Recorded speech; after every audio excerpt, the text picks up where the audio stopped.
At E3 1999, Nintendo began the GameCube era, when it, quote, lifted the curtain, in the words of its North American Vice President Howard Lincoln, unveiling not even the GameCube itself, but just the code name and blueprint for its next-generation plans, Project Dolphin.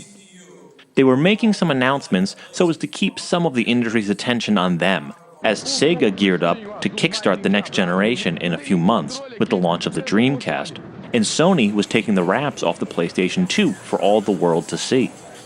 While they announced the generalities of the system, using DVD-based discs instead of cartridges, as well as an IBM PowerPC processor and custom graphics hardware from ArtX, they also showed off their intentions to recruit a stable of second-party satellite studios focused on making more games attuned to Western tastes.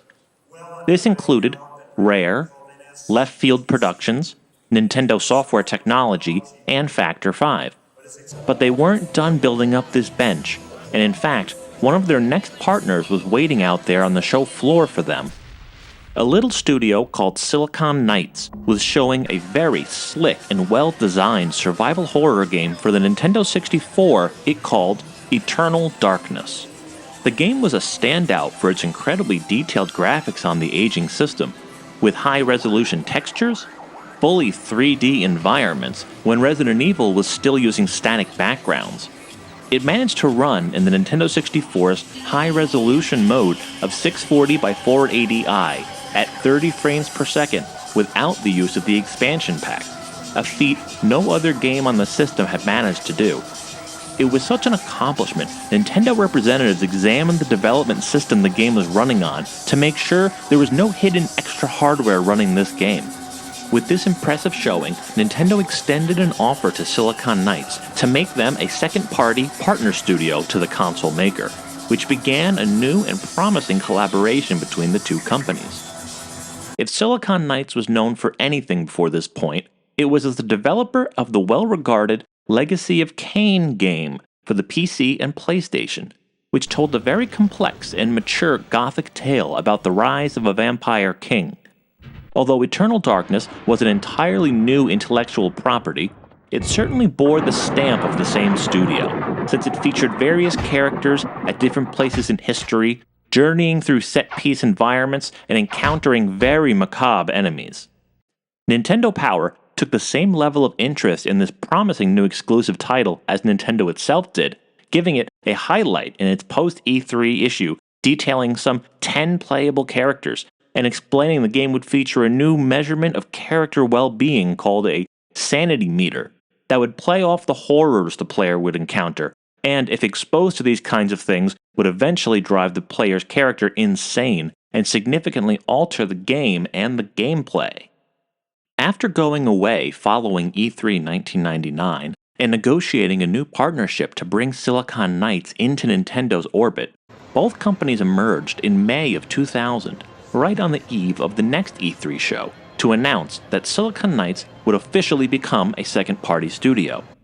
The game would return at E3 2000 as one of the last great showcase titles for the dying Nintendo 64, alongside some of Rare's best offerings and the last few Nintendo titles for that system, now facing irrelevance in the face of the Dreamcast, PS2, and Xbox all appearing at that same show.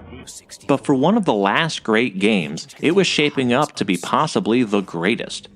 It was promised to be a 40 to 60 hour adventure, featuring so much voice acting and full surround sound audio that it would need to ship on a 64 megabyte cartridge, the largest and most expensive available cartridge for the Nintendo 64, and one that only Resident Evil 2 had shipped on, although Conker's Bad Fur Day and Dinosaur Planet were also expected to ship on similarly large cartridges.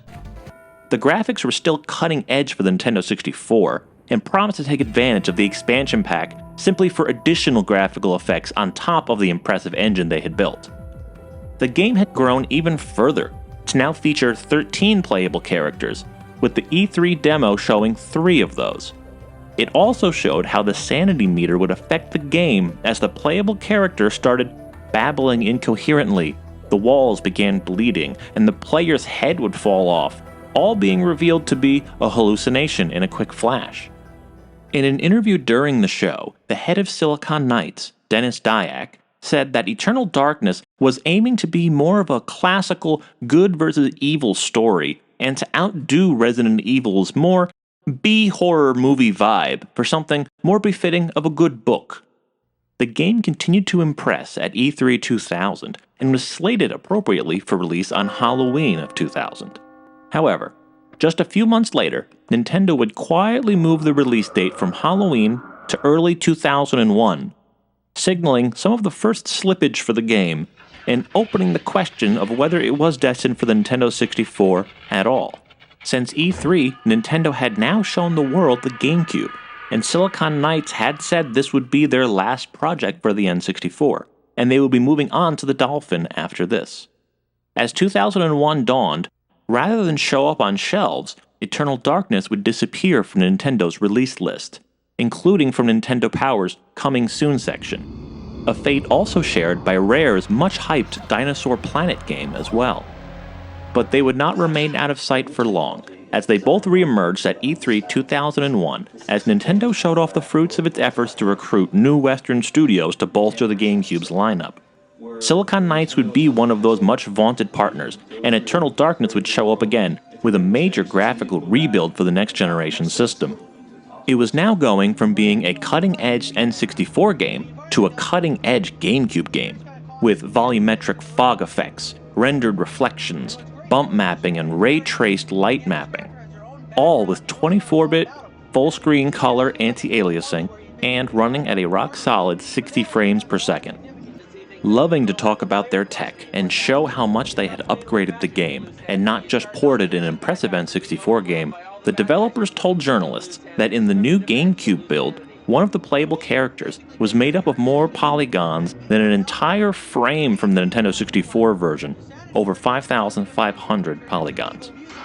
Having learned their lesson from trying to show off their atmospheric and subtle horror game at the previous two E3 shows, and now having Nintendo's backing as a marquee GameCube title, Silicon Knights even set up a special curtained booth for players to try the new Eternal Darkness demo while preserving some of the atmosphere behind the game, and not get drowned out by the buzz of the show floor. Like the N64 demos, the GameCube demo also featured 3 playable characters to test out. A woman in the modern day exploring her recently deceased grandfather's mansion, a medieval knight, and a Roman centurion, each of which were in very different historical environments and battled very different enemies. The game would pop up again and again, and in fact became a staple at every showing the GameCube would make in its first year around the world. It showed up at Space World 2001, featuring a new level and character, a heroine in an ancient temple. It would be one of the games in Nintendo's Club Cube events leading up to the GameCube launch. It would be shown at the Nintendo Gamers Summit on October 3rd, 2001, where the demo would start to feature some of its immense deal of fully rendered cutscenes, but would also get another delay from the launch window in late 2001 to February 2002, putting it strangely close to the Resident Evil remake that was also expected around that time. While Silicon Knights and Nintendo said they'd be using this time to polish up the game to make sure it's ready, it also likely needed some time to adjust some of the game's content in its Middle Eastern levels to recognize new cultural and political sensitivities after the September 11th attacks and the new war in the Middle East. Changes which would later be confirmed when the game shipped and certain pre-release symbols, characters, and locations had been changed. As much as the game was a result of Silicon Knights' hard work at development, it was also a partnership with Nintendo, who contributed a lot of support and advice for the team, and also saw it as just as much their own product too. Miyamoto would begin touting the game and the partnership with Silicon Knights in interviews. For Nintendo, they were as much learning from Silicon Knights as Silicon Knights was learning from Nintendo, as this project would be one of their first major titles to require vast amounts of pre-rendered cutscenes to be both rendered as well as compressed to fit onto the GameCube's smaller DVD discs. While Miyamoto would tout the very creative and innovative storytelling of Eternal Darkness, calling the game a psycho-adventure, translating probably closer to a horror thriller. With the date of release drawing closer, and the game getting once again delayed till the summer of 2002, Silicon Knights took a turn towards starting to build mystique behind the game, and keeping as much of the story and the sanity mechanics as a surprise. I'll take this opportunity myself to do that, and tell you that if this game interests you at all, and you want to try and experience the twists and turns of its plot, and the very unique play mechanics it uses with full surprise and fascination, you should skip ahead to this time in the video to maintain the sanctity of that experience.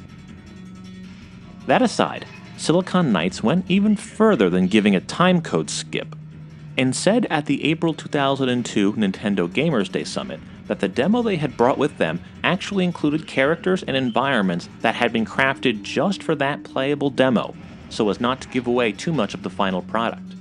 They also got a final release date. Although they were not going to wait all the way till the end of the year to coincide with Halloween, they did choose June 24th, so it would coincide instead with a lunar eclipse, fitting into the celestial elements of the storytelling.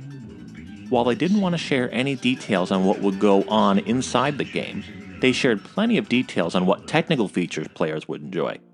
For one, the game would require 15 memory blocks, which might have been a decent chunk of the 59-block memory card all GameCube owners had at this point, but Eternal Darkness was releasing the same day as the much bigger 251-block memory card, so that would take care of any storage issues for GameCube owners that decided to upgrade their memory storage. Although the game promised 5 hours worth of pre-rendered full-motion video cutscenes using a custom compression scheme, they managed to fit all of that onto one GameCube disc, an impressive accomplishment with all the other assets built into the game as well.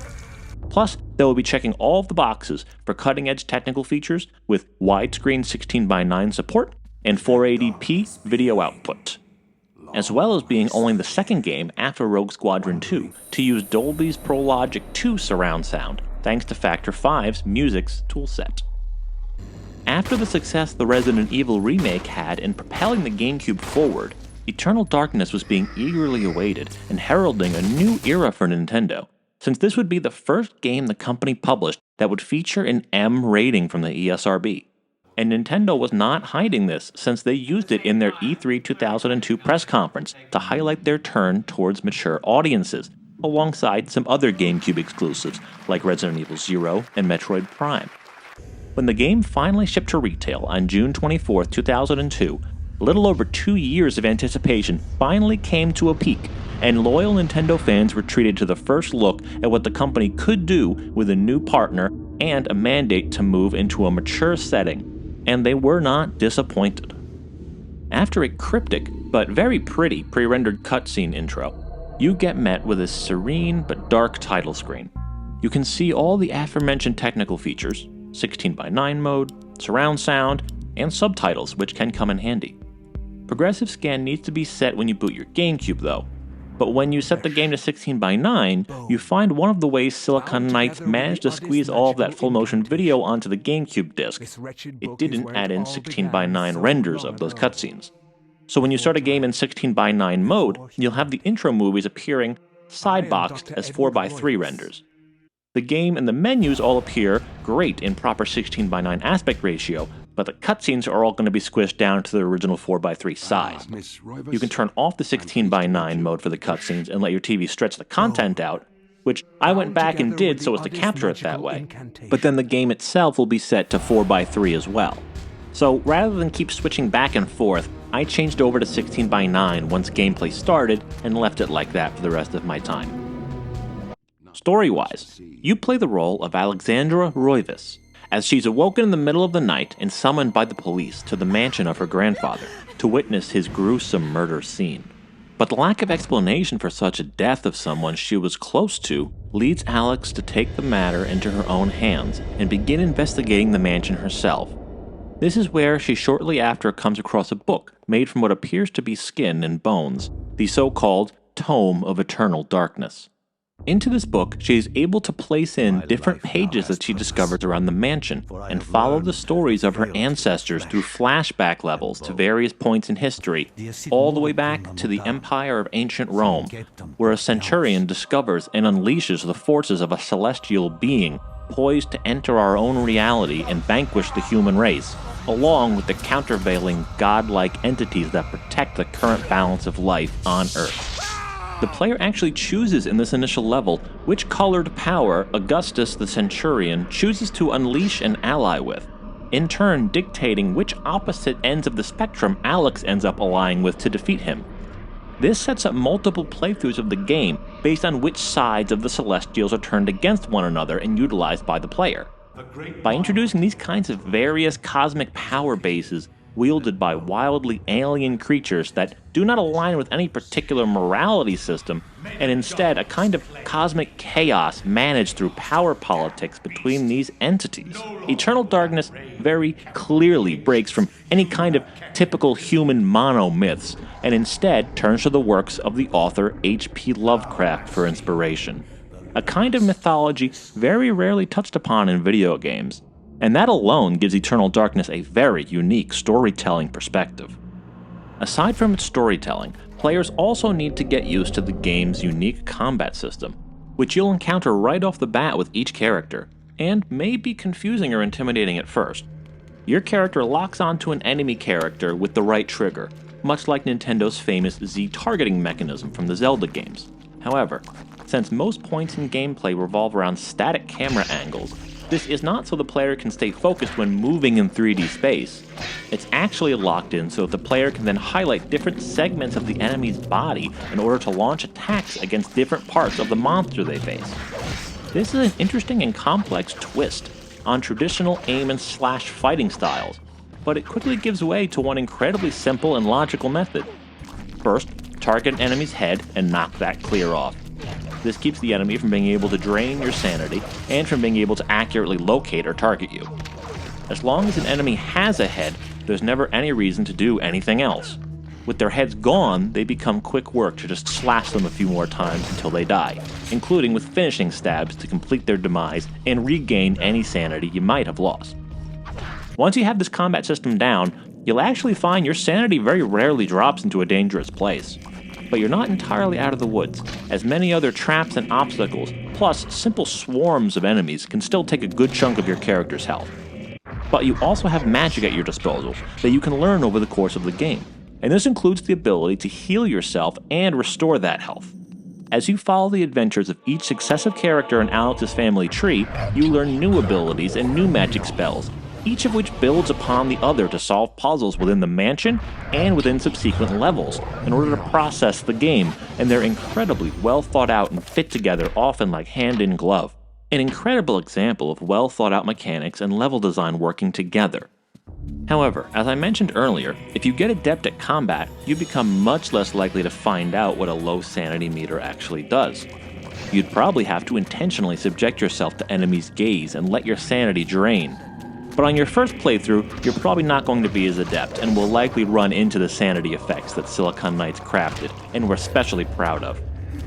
As has been advertised through its earlier demos, a low sanity meter will result in the game world changing in more and more disturbing ways, such as having the camera angles warp or disembodied voices fill the soundscape. It will also trick you by passing you seamlessly into hallucinated scenarios, such as suddenly being encountered by an overwhelming number of enemies, or a big bounty of ammo and items, only for the positive or negative surprise to suddenly vanish in a flash, and you're back to where you were. The even more clever and memorable effects involve aspects that break the fourth wall and attempt to fake out the player to believe something has happened beyond the world of the game. This can include having realistically rendered bugs appear on the screen, giving the impression of an actual fly resting on the player's TV. It can also show video input screens akin to a TV menu or getting a crash report error from the GameCube, or a message that a memory card has been deleted. These play out short enough to give the player the requisite scare, but not too long that you actually act on them, such as restarting your GameCube. Something the developers were very careful to craft the timing of to make sure players didn't actually turn off or otherwise break their game. This system of sanity effects was not 100% unprecedented, as Metal Gear Solid made famous one of its boss battles that broke the fourth wall with the player as well. But this game went all in on the concept as an integral part of the entire game. It would become one of the most well-known aspects of the game that would generate a certain word-of-mouth buzz, albeit one that would be incredibly difficult to experience without any forewarning, as reviews would often spoil the effects. as I've tried to walk the tightrope of doing here.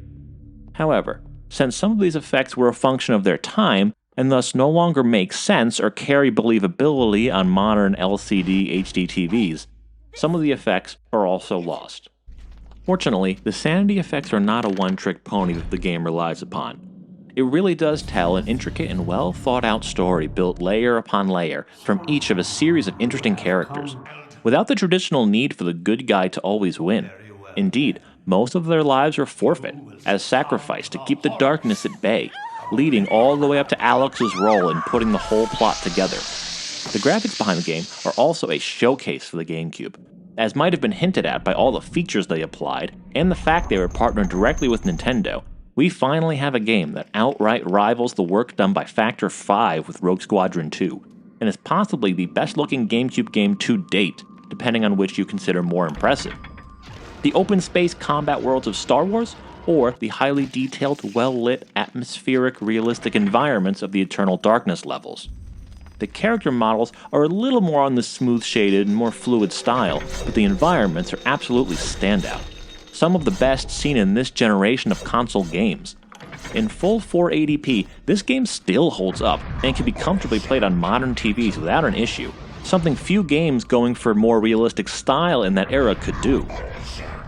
Much like Resident Evil, Eternal Darkness earned a lot of praise and accolades from reviewers, and was another critical darling for the GameCube that made for another hardcore, mature adventure title to appeal to a new audience for Nintendo. However, unlike Resident Evil, this game did not have the kind of name and brand recognition that Capcom's series did. So even though it was published by Nintendo, it didn't appear to receive the same level of marketing effort that some of Nintendo's more traditional titles like Pikmin, Smash Bros., Mario, Metroid, or Zelda would get. So, while a game like Resident Evil would sell over 1 million copies and would sell GameCubes, Eternal Darkness would only muster worldwide sales of 403,760. For all of the waiting that came with a game like this, combined with the critical acclaim and Nintendo's backing, it's a disappointing number that leaves Eternal Darkness somewhat ironically as a cult classic. Perhaps its only job was to try and change the narrative and the impression of Nintendo as a company that only put out games with childish themes, but one would imagine they also wanted it to sell well. But you can imagine the company's reticence to heavily publicize the content or the game. And perhaps even if they did, in order for the game's contents to remain a surprise to the player as Silicon Knights intended, they could only be very selective in how they presented it. This leaves us with the contradictions in Eternal Darkness. It's a game that everyone should try, but in order to convince people of why they should try it, one usually has to give away the surprises the game holds to show why it should be taken as anything other than a Resident Evil knockoff, which is an unfortunate view to have to overcome, since the game is quite a bit different. It's a sign that, although Nintendo was genuinely interested in games exploring more mature subject matter, they were still just as interested as ever in continuing to experiment with new experiences and concepts in games at the same time. They would never greenlight just another survival horror game. It had to be something new and different. For Eternal Darkness, that is both its blessing and its curse.